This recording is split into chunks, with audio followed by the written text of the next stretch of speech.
Hey guys, very early morning. So, as what you can see, naka-outfit tayo for swimming. We're planning on going to Yambo Lake while naulan. So, ganyan ang aming amats. Tingnan natin kung saan tayo dadalhin ng panahon. So, come on this journey with me, y'all.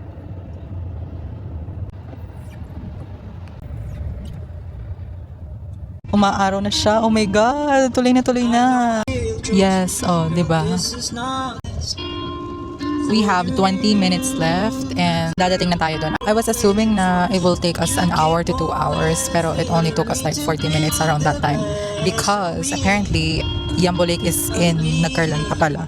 May part lang siya ng San Pablo kaya akala namin San Pablo siya. So, may shortcut kami nadaanan dito sa part na to sa Magdalena kaya napabilis kami since we're coming from Santa Cruz. So, yeah, just a quick update, y'all. Alright, so quick stop over. I don't know what the name of the restaurant is pero dito kami napadpad. May nakita kasi kaming Bulalo, Goto, Batangas and then mga silog over there. So, ito siya. Kain daw muna kami kasi sabi ng tito ko kasi baka wala daw makainan doon sa Yambo Lake. So, kain muna kami here. But this is the place, you guys. And then, ito yung kainan nila. Actually, madami silang pwedeng kainin. Ang dami ng menu nila. So, ayan. That's how it looks like. So, this is our fit, by the way. Hanap lang tayo ng makakain. Order na kayo. Tapos order din kayo ng pan-takeout nyo mamaya pang lunch para may dala na tayong pagkain doon. Baka kasi wala tayong ma-orderan. Oh my God, this is so interesting. First time ko makakita ng a rabbit sisig na nasa menu. This is the outfit. I might change the audio because I might get copyrighted, pero this is how we look like. I ordered kebab period. And then we have pancit for takeout. Pero dahil bagong luto siya, kainin na natin. Yummy. Oh yeah. Abay, ang sarap. Sarap lahat. Lahat masarap.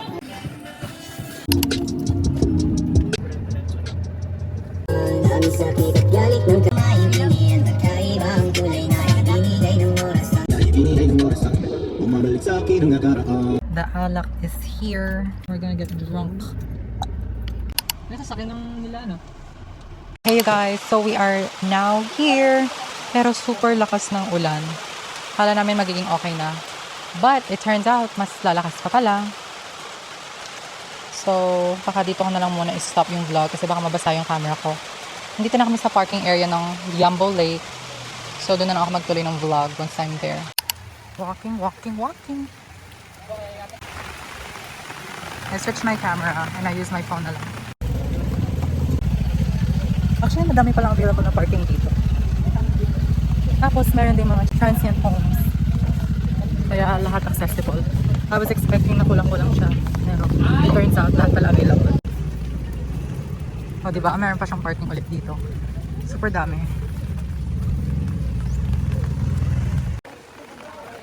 Wrong way kami. Dito paling daan. Dito kasi kami dumaan. So, bababa kami dito.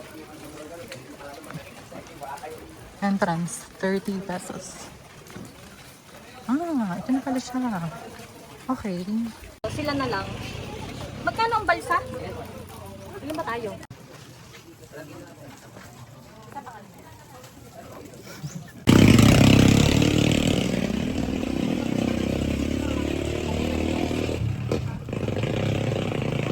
$200 each babayaran sa balsa plus 20 pesos. Entrance. Palagay ka. Naka-swimsuit? Di ba yung nagano tayo? Nag-outing? So, dito kami nag-payment. And then, ito yung waiting area. Tapos, ayan siya. Hinihintay lang namin yung dalawa naming kasama para makapunta na kami sa balsa. Let's go, you guys!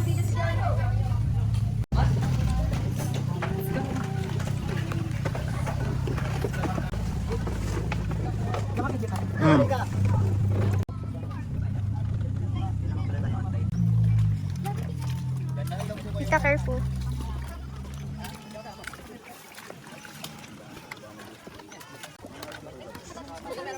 Ano po ang mga activities? Sabi sa dulo po. Okay. Welcome to Yambo Lake! It's yung JS na yan! We are here at Yambo Lake. Yes! Ganda. Divine. And then, I don't know if you can see, there's a fog over there. And these are the people I'm with. Yes. Sana wag umulan na. May fog, oh. It's so foggy. Lumot na. Yes, you can push here. Ate, pwede po magpa-shoutout. Shout out dito. Shout out, pwede.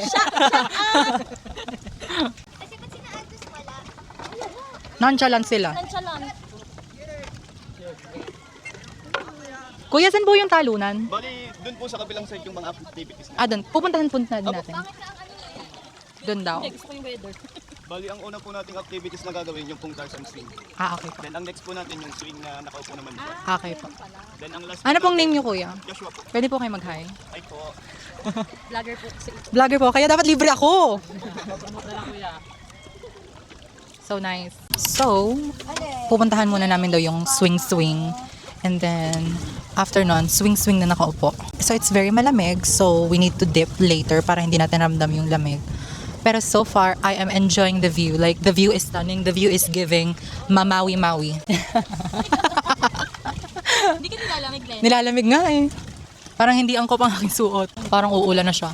Ate, pwede po shoutout sa tatay ko. Go! Shoutout Joel Ilagan. Hello po kay Mr. Joel Ilaga. Nandito na po ang anak niyo, lasing na. Kung ano akong bigay ko.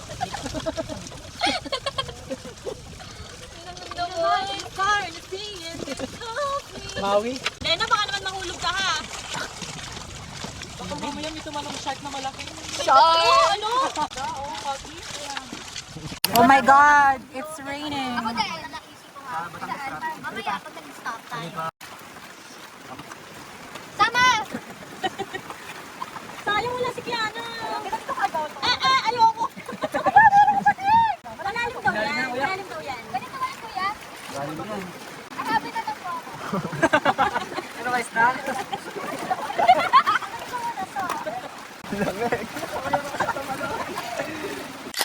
As a Filipino, singing is part of my culture. Birthdays, reunions, random weekends, and especially during the holidays. There's always music playing and someone reaching for a microphone. That's why I feel like having a good mic at home actually matters. This is the Phoenix Pro PM25, and it's a wired dynamic microphone that's made specifically for vocals. What makes this one special is how focused and clear it sounds. It uses a cardioid pickup pattern, which means it listens mostly to your voice and not everything happening around you. So even if you're singing in the living room with the family talking in the background, your voice still comes through clean and present. It's great for karaoke nights, singing sessions, content creation, or even simple home recording. The built-in foam filter helps reduce harsh breath sounds and popping noises, so your voice sounds smoother without needing extra add-ons. My first impression when I held it was how solid it feels. It has an all-metal body, not light or flimsy, and when you sing into it, your voice sounds warmer and fuller right away. And honestly, during the holiday season, what's a better way to bond than passing the mic around, laughing, and singing together? If singing is already part of your home, this mic just makes the experience better. I'll be linking down below the Phoenix Pro PM25 if you want to check it out.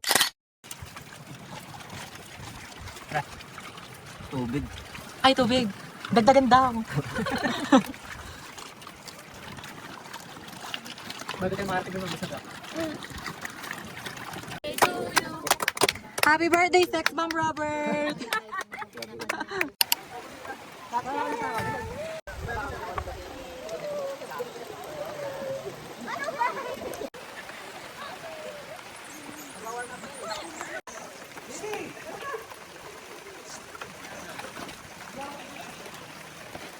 Tatalag ka din?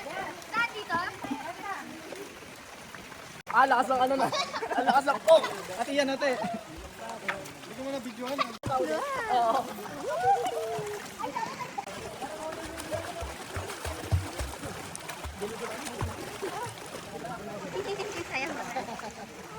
Go!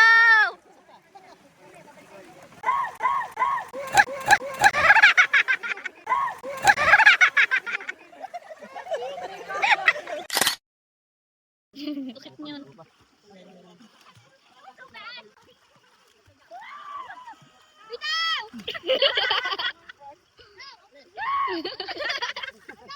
Ganda!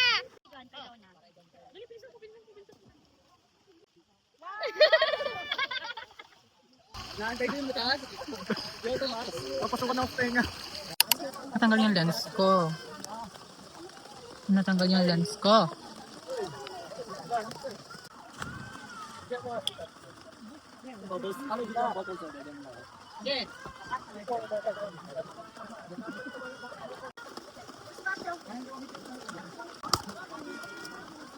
Let's eat pancit.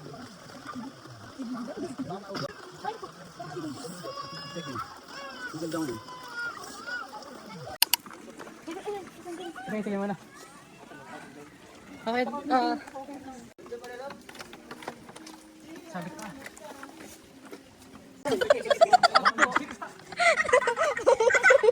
Ulit, gumasa. Talit Kim! Andra, kita ako. Yeah. Andrin ako, videohan mo nakatayo. She was a fairy. Point five.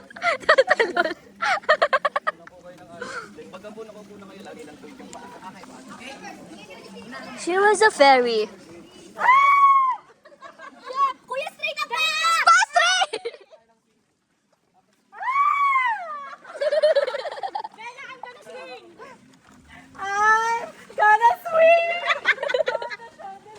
Sige, pa straight.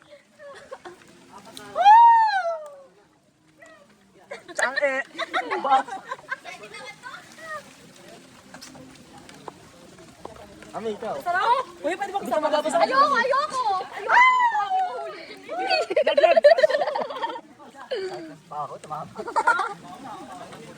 Hindi siya nakakatakot. Hindi siya nakakatakot. Go. Tapos pag nandun na pabalik, straight mo pa ako baka madang dito. Hindi ka lang mabasa. Hindi na. Wala na nag-share.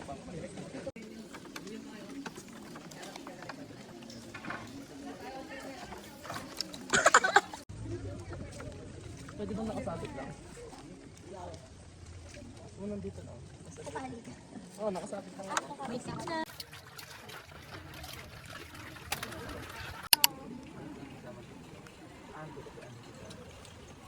Oo nga, dapat nagpunta tayo dito nung siya inaan dito. Ano?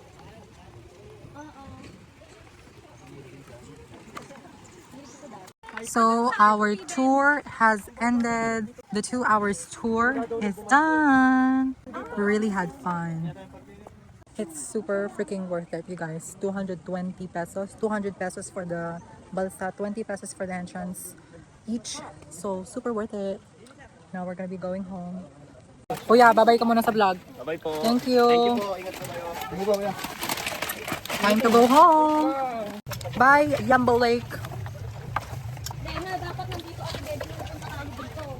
Pagbalik na lang niya. Pagdating niya pala, hindi pala pagbalik.